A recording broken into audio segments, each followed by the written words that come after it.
Hi everyone, I'm Kim Wardle, Global Commercial Director at TDA Creative, the product design and tech talent agency.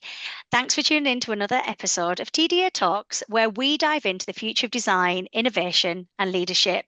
Now, I'm absolutely thrilled about today's guest. He's been pretty tricky to pin down, but trust me, he's worth it. Please welcome Louis Marino, Vice President and Global Head of Research and Design at Visa. Hi, Kim. Louis, hi, how you doing? Good. Lewis, I would absolutely love it if you could tell our listeners a bit about your role at Visa and your journey into design leadership. Sure. So my current role is Vice President of Advisory for Research and Design. What that basically means is that we develop products and services with Visa's clients. We have a core team that was responsible for building Visa products, but we do those things for our clients. I've been at Visa for a little over 5 years and studied art and design in school. Had spent actually changed industries quite a few times. I started off in above the line advertising, went into experiential, and then finally spent about 10 years in the music business before transitioning into product design, where I've been doing that for the past like 10, 12 years or so. And that's where I wound up at Visa. Oh, fab. Thanks, Lewis. So let's dive in. Let's start with culture. Now, this is definitely something that can really make or break a design team. So, what are your key tips for building a strong design culture, especially across diverse teams and ecosystems? So this is a really important question, because we have to first identify what does culture mean, right? And it varies depending on which organization you're in. But the practice that you're in is really the backbone. So in my case, it would be research and design. Um, Being able to establish that backbone is incredibly important. And in order to do that, you need to have very, very strong lieutenants on your team. Like in my case, I'm a design leader. I can push big picture, but in terms of, actually people on the ground, especially when you're dealing with multiple regions, you're dealing with a global practice, in multiple offices, you need to have that grounding in the office, with a tether to what our mission is. And you have to constantly remind yourself and also your team of why you're here, why it's important, and constantly remind your stakeholders and your team that design and research is really the third leg of the stool. You have product, you have technology, and then you have design and research. And what's great about being a design part of the design practice is that you know we can design the stool. We can be kind of whatever we want to be. So that's super important, in order to build a strong team, that foundation. Yeah, absolutely. And obviously, culture usually starts with who you bring in the team. So, one that I always get asked from people, and obviously, I'm not a hiring manager, so it'd be really good to hear from you. But when you're hiring designers, what do you typically look for in a portfolio, and how do you prefer it to be presented? So the first thing I would say is, regardless of the position, the level, I meet with everybody. I meet with all the final candidates, even if they're on an analyst level. They need to understand and meet me. I can understand and meet them. So that's the first thing. When it comes to a portfolio, I would say, you know, the less flash in your portfolio, the better. To keep it pithy, to stick to the work. Say a little bit about yourself for sure, and because I want to get to know you as a person. But the more you crowd your portfolio with movement that is outside of the work, then I start to think that maybe you're hiding something. I look at a lot of different portfolios, and I'm not alone. I'm sure every hiring manager at my level looks at hundreds of portfolios, and you only get a few seconds to make an impression. So make sure that that impression is made really strong. Keep your cases pithy. Stick to the problem statement, what the strategy was around how you solved it, and get to the work, get to the solution. If you're going to, this is the other thing that's really important. If you go to, let's say, what made that particular case study successful and you're showing any data, please make sure that your data is authentic. If you don't know the answer, then don't put it in there. Don't make up uh, data points because people will find out, they will look it up, and it won't be a good look for you. But yeah, keep your case studies very, very pithy, so that way, people understand that you can articulate things because let's face it, when you're in the position, you're going to be doing a lot of presenting to stakeholders. So you have to make sure that you can handle yourself in a presentation, but also you're not there to represent yourself. Your portfolio is. The one of the things we talk about is something called a SWAN. That's the type of kind of personality type we look for. So that's somebody who's a strategic thinker, who's smart, who works hard, ambitious, and nice. That's what a swan is, and we look for that in a person. I love that. And what about when candidates are presenting their portfolio? Is there a certain platform you prefer them to use or any that you tell them to avoid now? Yeah, I mean, some people have to password protect their portfolios because there's confidential work in there. I don't have a problem with that. I totally get it. I would have to do that myself. So that's really not an issue. But as long as the platform is easy to get to, and not difficult to navigate, then you know you can use any platform Yeah. that's easy for you. Wonderful. And there's a lot of talk at the moment of return to office.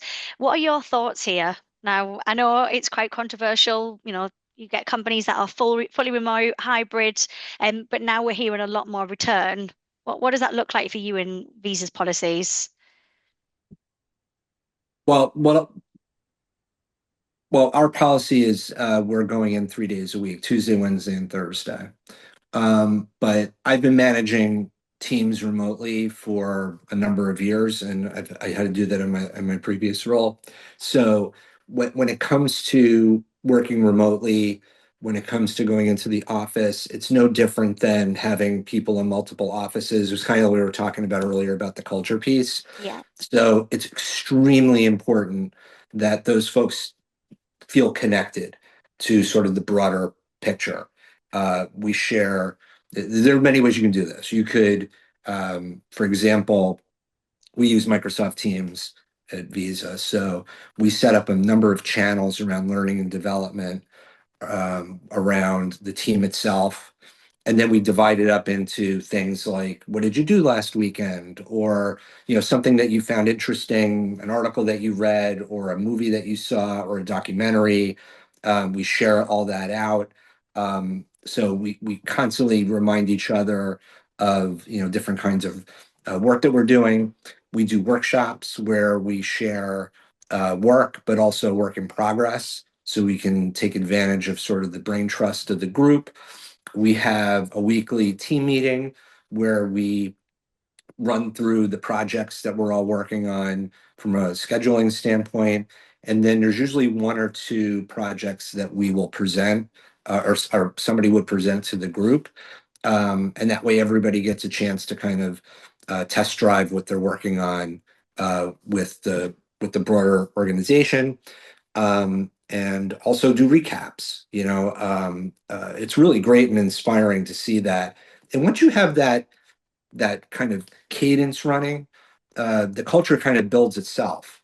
And then I get a lot of different ideas from my team over different ways that we could bring in outside speakers or other speakers within the company, maybe parts of the business they're not very familiar with that they would like to learn more about. So once you start getting that going, then when it comes to being back to work, it's not that big of a deal. My A lot of my team are younger, right? And it's funny because it's been 5 years since the pandemic, and a lot of these folks don't even know what it's like being in an office. Mm. So they don't know what they're missing. when they work remotely. They crave culture, like being together. And so what you want to do is be able to introduce that to them as a really, really good thing. Being in person together cannot be replicated. Just like you and I can sit in an office together and not say a word, but the energy is there. We see each other. We say good morning. It's the little things. So being in the office for those folks is super important because they just don't know what it's like being in an office. So that way, when they are away or when they're remote, they, they kind of crave it more. Yeah, lovely. And obviously, what about the more junior level designers that are coming into the industry? How important, Lewis, is it for them to have that face time and for them to be surrounded by other people and be in an office? It's so important, and it's certainly something that I was brought up in, that personal environment, the studio environment, the notion that you can be in a room of other people working on different projects, sharing where you're at, when somebody's sitting next to you, hey, can you take a look at this and see if this is right? Or doing these impromptu kind of get-togethers is so important because it's all natural. When you're doing it online, you have to set up time, you have to sort of be a little more formal, and even the interface kind of makes you become a little more formal in the way that you do it.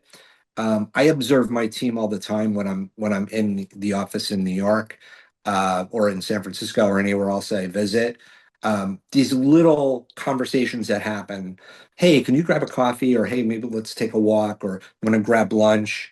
These are things that seem very trivial on the surface, but they are little points that turn out to become a relationship, like that you actually have with your coworkers. So when you have the opportunity to be able to be in an office together, take it. Don't just don't reject it. The challenge that I was mentioning before is when you're in multiple offices, or if you have colleagues that are in different time zones or in different cities or different countries, then you can set up those remote times, and you do the best that you can. A lot of my folks will travel for workshops, for example, and if it's in the same town as an office, for example, we'll always make a point to have a get together of some kind if a few of them are coming over for a workshop after work. And it's quick, it's nothing that, you know, um, it just winds up being a really natural kind of progression. So it's super, super important to, for especially for designers, because it's a practice. And design practice is really based on what you see, what you learn from what your manager is actually doing. You can actually see them work, and you can see them work. So it's awesome. Thank you. Now let's look ahead a little. What excites you most about the future design, whether that's tools, ways of working, or the evolving role of a design in business and culture? You know, um, I get asked this a lot. What is design? What is a designer? And I've always had the same answer, and it doesn't matter what new technology comes out. And what's beautiful about design, it's an elegant way to solve a problem. And that's what it is at its core, is problem solving. Designers love making connections, loves kind of putting together a narrative, telling a story when you're going through a project or a product or a thing. And the same thing goes for research when you're developing personas out of interviews that you conduct with people.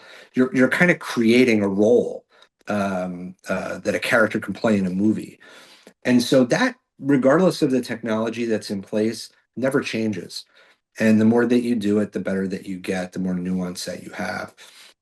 So, as a designer or as a researcher, you'll never run out of problems to solve. You'll never run out of nuance of being able to solve those problems individually. And so, the way that I look at any technology or tool, whether it's artificial intelligence, or when I was coming up, it was, I'm going to date myself here, but I was using Quark and PageMaker and I remember when Adobe Photoshop came out with layers, and that was a huge deal. Um, and things have progressed so much since then. But I remember when those products came out, there were a lot of folks that would rail against it, saying it's killing creativity. You know, the same number of things. But as long as you remain curious, and you want to learn, it's important to learn those tools. But it's no different than anything else. I'm always excited about the future of design. Um, and this is just another phase, in my view. Yeah, absolutely. Well, sadly, we only have time for one more question. So I want to have a little bit of fun. And I know you're going to have to dig deep here. But can you tell us a funny or interesting fact about you that not many people know? So I did have to, yeah, I do have to dig deep in my past for this. Um, but there was an experience that I had when I was in high school that was incredibly helpful, and it created the foundation of who I am today, and taught me a lot about humility, customer service, and just being around other people. And that was when I was a locker room attendant at a country club, where I was in the shoe area, and I would clean golf shoes, shine and polish street shoes, clean out the members' lockers. Um, and, what that taught me was, you know, and oddly enough, there was a bit of craft. I learned about the different shoe and leather types that people would wear, and I learned really how to put pride into my work, regardless of what it was. The customer service piece was really huge. When I meet with clients or run workshops, or just interface with people in general, that humility comes through, and I really do believe that helped me in my life. There doesn't a day that goes by where I'm not reminded of the fact that I'm just a human being, that they're just human beings. So it can go the other way too. When you meet with really, really senior people, there could be CEOs of huge corporations, and then you just sit back and you're like, they're just people, and you're just a person. So yeah, that's the thing that I would say.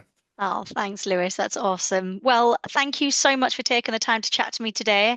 And thank you to all our listeners for tuning in and keep an eye out for another episode of TDA Talks. Thank you. Thanks, Lewis. Thank you.